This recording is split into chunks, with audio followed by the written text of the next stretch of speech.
Welcome back to another Nerbly video. How you doing? Nobody asked for it, which, to be honest, I'm not surprised. Who is the most toxic character in Risk of Rain 2? The answer is, of course, the modded character House. There you go. I hope you enjoyed the video. I'll see you in the next one. The people who enjoy playing House, honestly, are the same people that would push you down the stairs while laughing and just say, bro, it's a prank. House players are the same kind of players that will go grab Glowing Meteorite and stack Gesture of the Drowned. They make everything worse and just laugh about it. If you're old as sin like me, then you remember Xbox 360, Call of Duty lobbies. Wow, away from the spawn and film how the fuck you want. Whoopsie fucking do. Dude, you and 9 and 23 He talk shit like a loser. Fuck up, son. You remember that one teammate that spent the entire time trash talking his own teammates while going 1 and 12? Yeah. Well, guess what? They're a Risk of Rain 2 house main. Dude, there's a sea of shockingly vile games on the Epic Games Store. And I'm telling you, you'd have more fun playing literally any one of those garbage games instead of playing House, or with someone who is playing House. If you're wondering where to find the worst games on the Epic Games Store, just look under the category Blockchain NFT. I mean, check out Dino Dash. Someone should tell the NFT bros that it's not 1996 anymore and that they can use more than 10 pixels at a time. There are so many free game creation tools that can help you make some great looking games. And you know what? It's honestly kind of ironic because NFTs are supposed to be the future. The games look like visual diabetes. Anyways, we're here to talk about House. I'm sorry if one of those NFT games is your favorite game.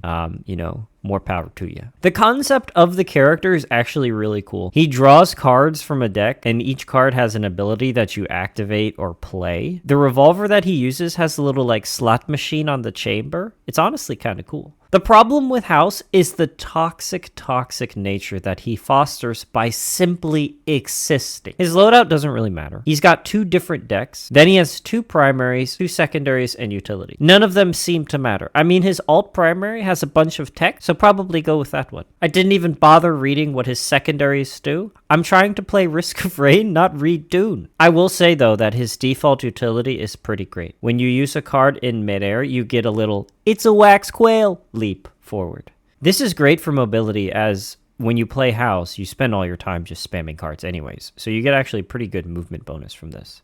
So now, on to the cards. I'm not going to go over what every card does, but in order to effectively play House, ideally, you need to memorize what the cards do. I've been told this is not hard to do, but it doesn't really work for me personally. I lost my ability to remember back in '82 after the incident. His first deck is pretty simple and not toxic at all. He's got cards that do healing, cards that do damage, and a few cards that give him some mobility. I'd recommend you use this deck if you're playing with others, as it seems to have the lowest chance to screw your friends over. Now, I know nobody is going to take that advice. Everyone is going to go with the second deck called Full House. Full House is where the game starts to feel so crazy that it no longer feels like I'm playing Risk of Rain. You ever play Cursed Halo? Stuff just happens and you don't know why, and it always seems like it's against you and not in your favor. It's an absolute shitfest, if you will. After playing about 15 minutes of this character, unsurprisingly, I don't know what the cards do. What I will tell you is about the tower card: crisis,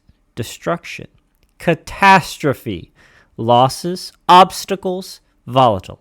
It's honestly no surprise that playing this card is always terrible. Well, if you wanted to fight stage 4 Mithrix on stage 1, randomly turn into Voidling, or spawning in on a new stage mid-map, you might enjoy this card. This card is really just pure randomness that's really never in your favor. It's honestly pretty neat to try it a few times just to see what happens, but it really does get stale pretty quickly. I will note that I only played House. I've only ever played House, in fact, solo, so I've never had the chance to be toxic to my friends. The tower card is sort of that do not press this button sign. Sometimes you want to live a little dangerously, you know? Of course, from the comfort of your computer. Gamblers everywhere, rejoice. This is your chance to shine. Russian roulette. This is the last card I will specifically talk about. This is the house card.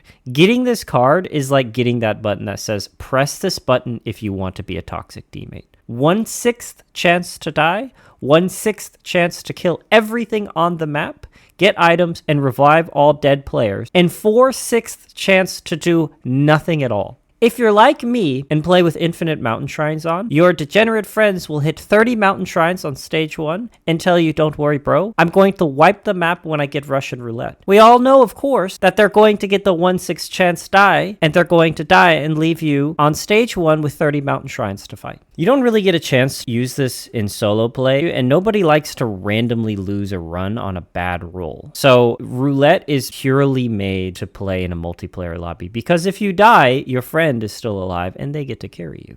I actually lied. There is one other card I wanted to talk about, and that's Wild Card. Just because this one's really weird, I don't really understand what's going on or how it works. There's just a bunch of random events in this card. Sometimes I've spawned in as a car. I fought Mithrix as a clay apothecary, you know. Again, if you like Cursed Halo, this is like your D20 frag grenade. That's just some random event from a pool of what seems like dozens of choices. On to my honest thoughts here. Aside from Tower, Roulette, and Wildcard, most of his cards seem pretty tame. A lot of them seem to give you like special bullets for your revolver, like summer bombs. There's a laser one. And I can honestly see, if you avoid the toxic cards, how House would actually be quite a bit of fun. But in reality, anyone playing his House in a multiplayer lobby is 100% gonna go full House and you play those really toxic, crazy cards. In fact, most of the time, from my experience, they keep refreshing their cards until they get roulette. As soon as they get one favorable roulette roll, they'll scream, I told you, I get it every single time. Turtle is our resident record holder with 7 positive roulettes in a row. Honestly, it was a good time. I will admit, it was very impressive. House is one of those mods that you play once or twice just for the novelty. He's kind of like Scavenger if you've ever played him. Just a quick goofy variety and you go back to actually playing the game. I'm gonna be real with you. I do approve of House, despite what I said at the beginning of the video, as long as you aren't toxic to your friends. So give it a shot. Play House. I recommend playing House in a single player lobby first. And if you go and play in multiplayer lobbies, try not to be too toxic. Okay. Thanks for watching. I'll see you in the next one.